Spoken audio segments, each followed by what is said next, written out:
Yeah, thank you. I know I'm keeping people from dinner, so if anybody needs to go, that's 100% okay. And I had some good answers, and then Serinya and Jane started talking, so and I don't have any good answers. No, but real fast, real quickly, I think uh, I've come up with three initials that it's ASI, and these are just simple, really practical, very, I guess, things to keep in the forefront of our mind if we can.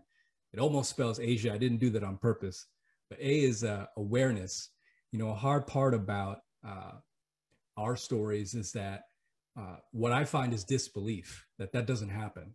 It doesn't happen to you. That can't be true. You know, the anti-Asian racism isn't a thing. When I went to go to a protest a few weeks ago, when I checked the Facebook comments on that protest, which was a mistake, most of the comments were like, this is a thing that media is trying to, you know, create hype around, and it's not a real thing. So how can we bring awareness to it? Because it's by awareness, even though education should not be on us to do, there is a humanization that happens as we tell our stories. As we go against the forces that threaten to dehumanize us, there are ways in which we can tell our story that people start to see anti-Asian racism is a real thing that's happening. And one thing I've learned through awareness, as Jane has said, is that as I look throughout the history of the Asian American heritage story, I find that the model minority myths and the ideas that were passive or quiet, that is largely spin from westernized media throughout the decades. And that is also, if you look at our heritage story, even in my own story, my great-great-grandfather was a revolutionary against the empire in Korea. You have other revolutionaries throughout all different parts of Asian countries and our story. And then you also have this toxic subculture that says Asians need to defer and be silent and be quiet. But that's a toxic subculture around the actual heritage story that is to be cherished and valued.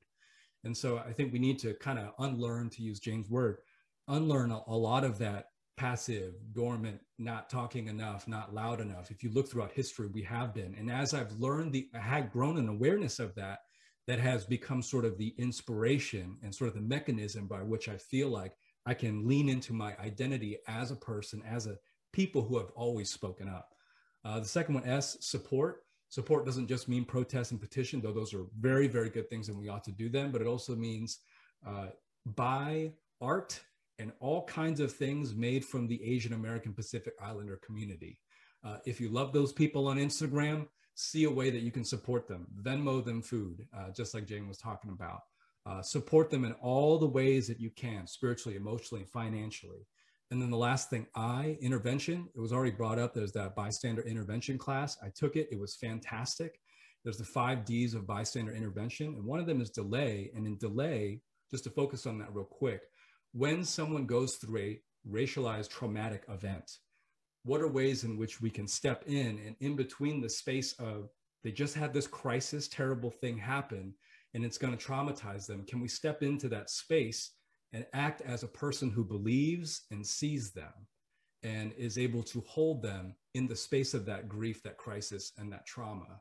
And they bring up studies in there where it talks about if we can be that person for someone who has faced racialized trauma, the effect dampens, it mitigates it, and there's more resilience and post-traumatic growth that's possible. So how can we intervene in that way? Not just when it's happening, of course, document and record, as Officer Sam was saying, but after the fact. Are we just reposting things all the time? Rather, how can we actually embody a presence to those people who have been affected? And so awareness, support, intervention, I believe that's it.